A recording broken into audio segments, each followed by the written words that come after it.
स्वाहा तत्सवितुर्वरेण्यं भर्गो देवस्य धीमहि धियो यो नः प्रचोदयात्। सुख आणिक दुःख यांना सांधते आहे, जीवनाशी ती कधीची भांडते आहे।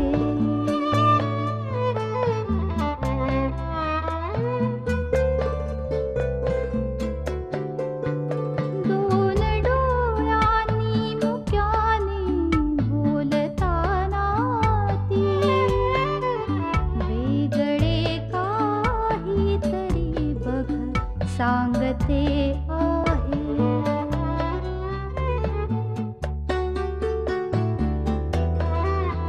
जीवनाचे एक गाणे गात जाताना वेगळीशी चाल त्याची बांधते आहे। जीवनासाठी जणू ही अकस्मिता, सुखाणिक दुःख वेडी अवंतिका।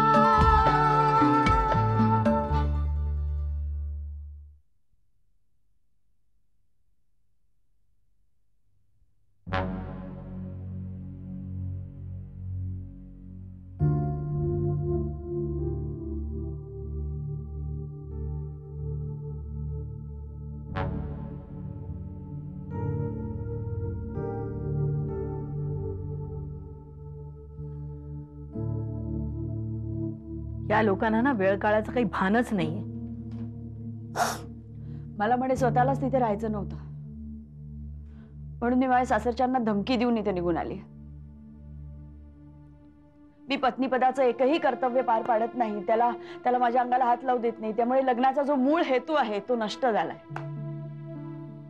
मी मुलांनाही त्याला स्पर्श करून देत नाही। It's a sign of cruelty. मी माझ्या हातानं माझं लग्न मोडलंय, आणि हे का तर मी वेडी आहे। अभि हो अगं, असंच लिहिलंय। हे बघ ना, मी सिझोफ्रेनिक आहे, माझी मानसिक परिस्थिती ठीक नाही, संतुलन बिघडलंय माझं, आणि माझ्या या अशा वागण्यामुळे माझ्या आशिलाच्या आणि त्याच्या मुलांच्या जीवाला धोका आहे। पुढे हेही लिहिलंय की उद्या जर अवंतिकाने वेडाच्या वरात आत्महत्या केली तर सौरभच्या मागे पोलिसांचा, कोर्ट कचेऱ्यांचा ससेमिरा लागेल आणि त्याचा मुलांच्या मनावर वाईट परिणाम होईल। त्याचे खूप मित्र आहेत आणि त्या सगळ्यांची माझे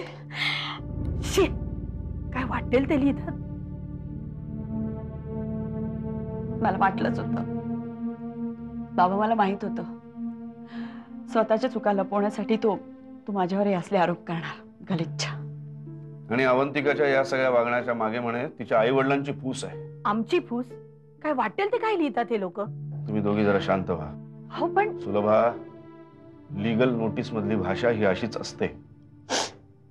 मी आर्थिकदृष्ट्या स्वावलंबी आहे, सक्षम आहे, त्यामुळे मला पोटगी देण्याचा प्रश्नच उद्भवत नाहीये, आणि माझी मानसिक स्थिती अशी असल्यामुळे माझ्यामुळे माझ्या मुलांना धोका आहे।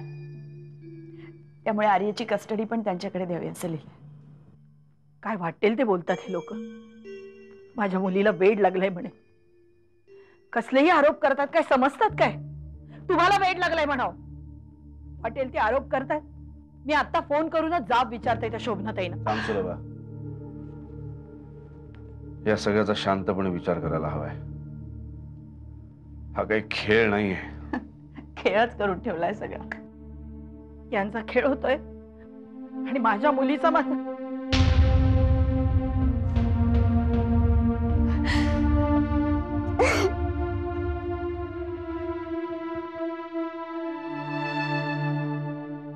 अमोल, आज तिला नोटीस मिळाली असेल ना रे? मिळायला हवी खरं तर, पण नोटीस मधला मजकूर मला नाही रे पडला।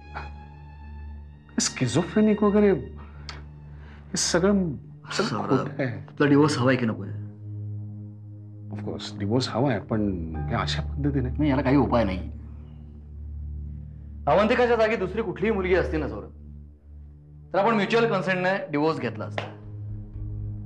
पण इथं अवंतिका आहे. ती जर एक म्हटली तर आपल्याला दोन म्हणायलाच हवंय. मी तुला एक सांगतो सौरव, आपल्याकडचे कायदे जे आहेत ना ते सगळे बायकांच्या बाजूने आहेत. त्यामुळे आपल्याला वकिली डावपेचे लढवावेच लागतील. आणि एक विचार कर ना, अवंतिका सुद्धा कुठल्या तरी वकिलाकडे गेलीच असेल, इनफॅक्ट गेलेली आहे.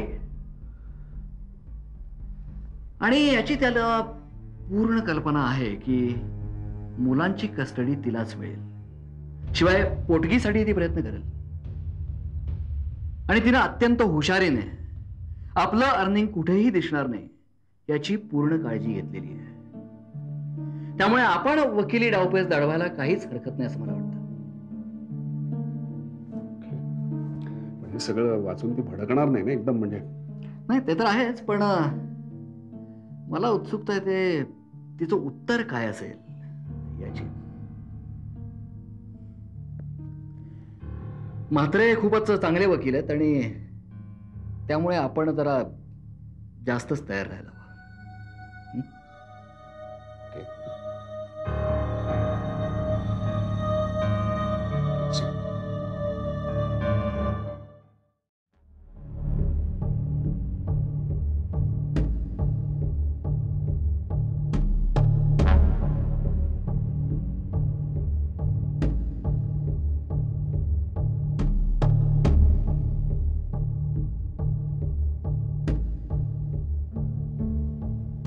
तुम्ही बोलवलंत मामा? हो. बसा अभिषेक. तुम्हाला महत्वाचं काही सांगायचं आहे. अभिषेक,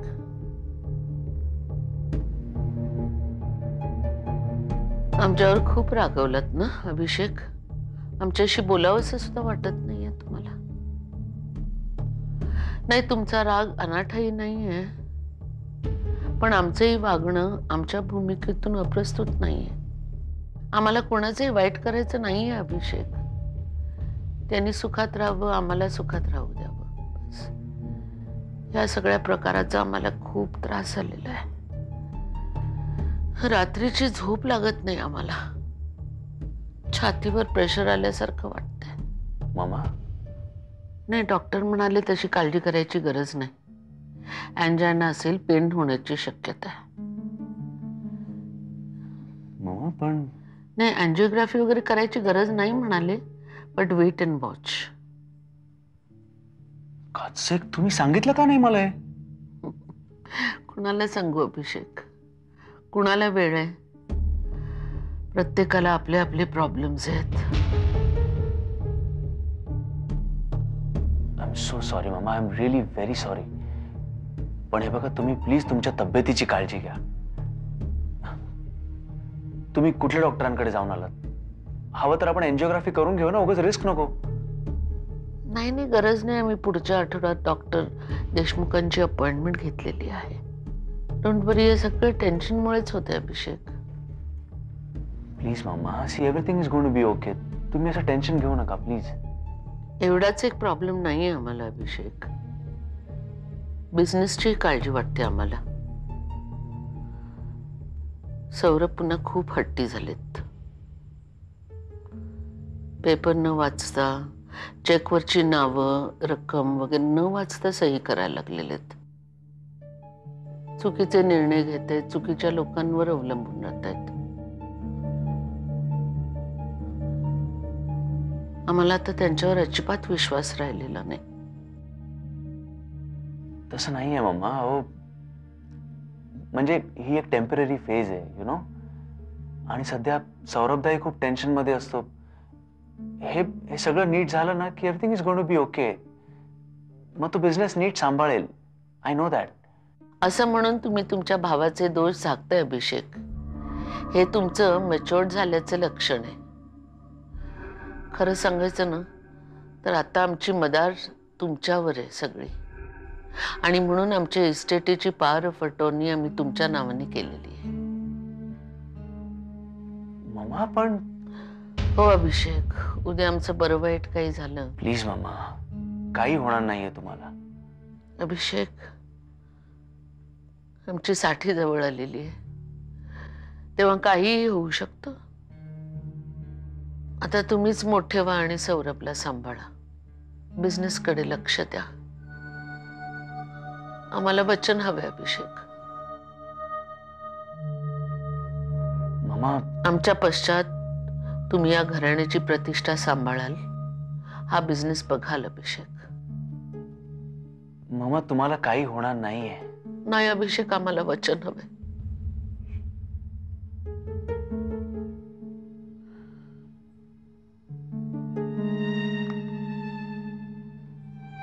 थँक्यू अभिषेक, थँक्यू. आमच्या पश्चात सगळं तुमचंच आहे.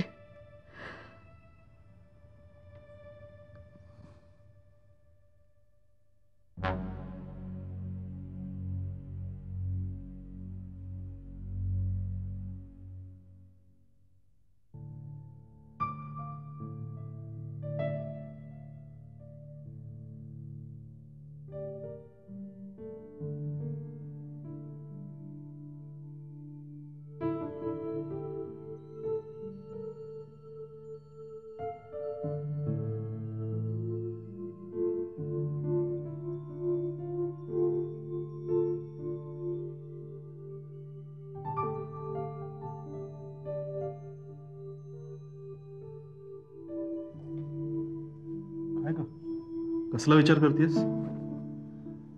अरे मी आज शौनकला आणायला गेले होते ना शाळेत. मग तेव्हा असं कळलं की एका मुलाला परत न्यायला त्याचे आई वडील आलेच नाहीत. म्हणजे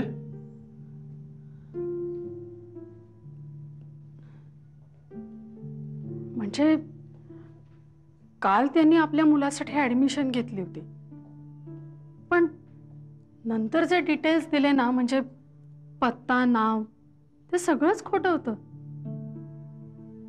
त्यांना मुलाला टाकूनच द्यायचं होतं, म्हणून त्यांनी शाळेकडे सोपवलं आणि शहर सोडून निघून गेले म्हणे. आता तो मुलगा तरी हे सांगू शकत नाहीये ना की त्याचं घर कुठे आहे. बिचारा निराधार झाला असेल अगदी. आई वडील कसं वागू शकतात असं? आपलंच मूल त्यांना नकोसं होऊ शकतं. अरे कसंही असलं तरी ते आपलंच मूल असतं ना, त्याला टाकून द्यायचं.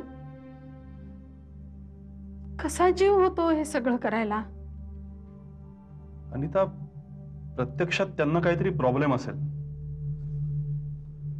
कसला प्रॉब्लेम? शौनकच्या वेळेस नव्हता आपल्याला प्रॉब्लेम.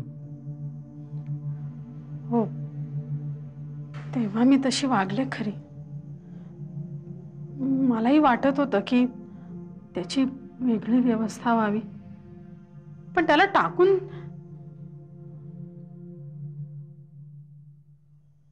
असाही विचार आला होता माझ्या मनात. किती स्वार्थी असतो रे आपण माणसं.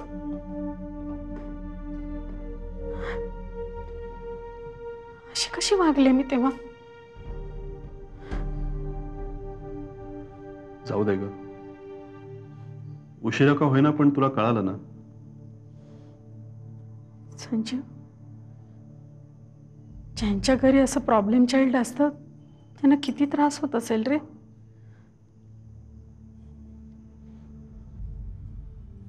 मला आठवतंय, मी लहानपणी शाळेत जायचे ना, तेव्हा आमच्या शाळेजवळूनच एका मेंटली चॅलेंज्ड मुलांच्या शाळेची बस सुटायची.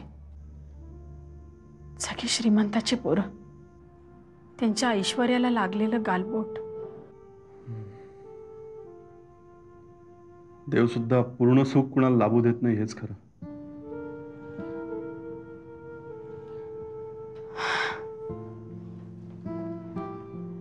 खरंय तुझं म्हणणं संजीव. मला ना तुला काही सांगायचंय. म्हणजे मी एक निर्णय घेतलाय. काय? शौनकशी मी जे वाईट वागले ना, त्याची भरपाई म्हणून मी त्याच्या शाळेत काम करायचं ठरवलंय. त्या मुलांसाठी काहीतरी करायचंय रे मला.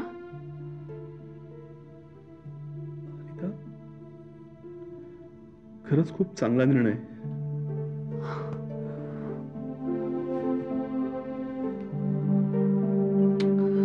शिवराम, प्रेसचे कपडे झाले का? अरे ऑफिसला यायला उशीर नाही का होणार मला? शिवराम, काय दरवेळेला उठून तेच तेच त्याला सांगावं लागतं सगळं. काही चहा नाश्ता काही मिळणार आहे का मला या घरामध्ये? सकाळपासून कोणीही विचारलेलं नाही मला. जा जरा चहा कर माझ्या करता. अरे सलील, मला बरं वाटत नाहीये रे. इनफॅक्ट मीच तुला सांगणार होते. आई कुठे? बागेत झाडांना पाणी घालते. काय माझ्या बागेतली फुलं मस्त फुललेत. अनिरुद्ध, खरंच सुंदर अगदी. हो आई, काय रे? जरा थोडासा चहा कर ना माझ्या करता. अरे सलील, तू बघतोयस ना माझे हात किती मातीने बरबटलेत ते. थोड्या वेळ थांब, चहा मिळेल तुला. अहो त्या कमलाबाई कुठे आहेत? अरे कशाला हवेत कमलाबाई सलील तुला? काय सकाळपासून कोणी चहा पण दिला नाही मला. अरे येतील त्या, शांत हो जरा, आत्ता येतील त्या, मग मिळेल तुला चहा. हं?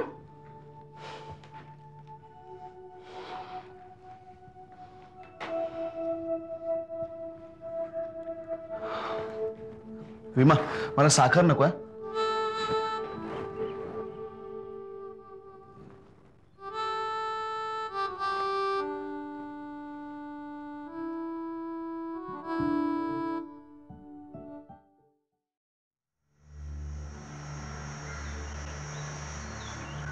सुरुची,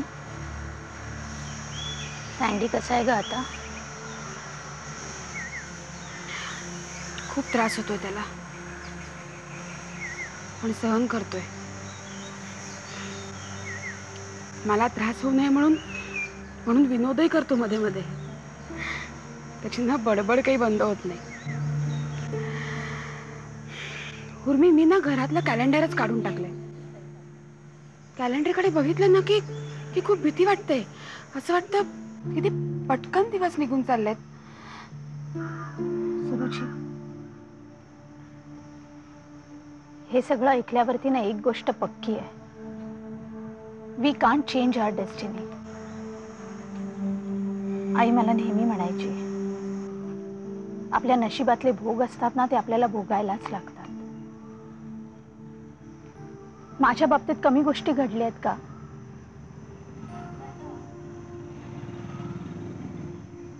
तुला तर सगळं माहिती आहे माझ्या बाबतीत काय काय झालंय ते. आता सगळं सुरळीत चाललंय ग, पण तरीही मला कधी कधी भीती वाटते.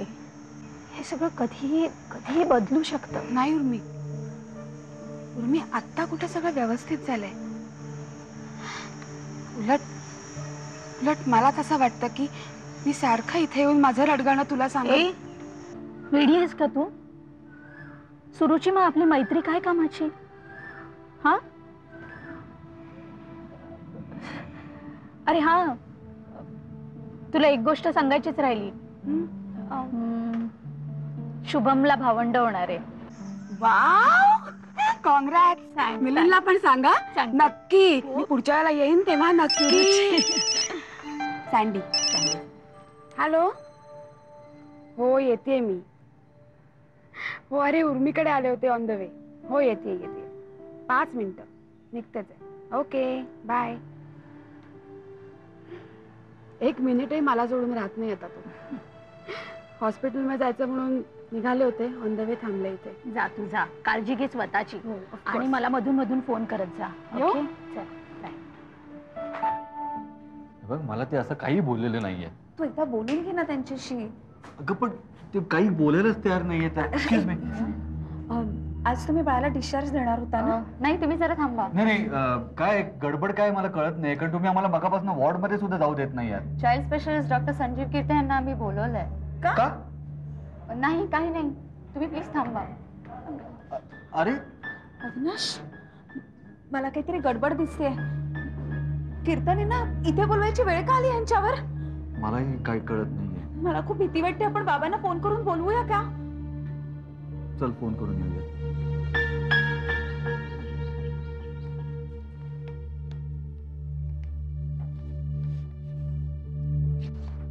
बाबा, मला कोल्हापूरला जायला हवं. अवंतिका, मी तुला काय सांगितलं? घाईने निर्णय घेऊ नकोस. हे लीगल मॅटर आहे. I know that. मी सकाळपासून ऍडव्होकेट म्हात्रेंना फोन करायचा प्रयत्न करते, पण फोन लागत नाहीये. पण ह्याचं चोख उत्तर आपण त्यांना द्यायलाच हवं. माझ्यावरचा एक एक आरोप खोडून काढणार आहे मी. ते आता आपल्या उत्तराची वाट पाहत असणार. हो बाबा, याचा अर्थ त्यांना कल्पना आली होती की मी त्यांना डिवोर्स देणार आहे. त्यामुळेच त्यांनी घाईघाई करून त्यांच्या आधीच मला डिवोर्सची नोटीस पाठवली. काही हरकत नाही. आता नाटक संपलंय बाबा. आता युद्ध सुरू झालंय.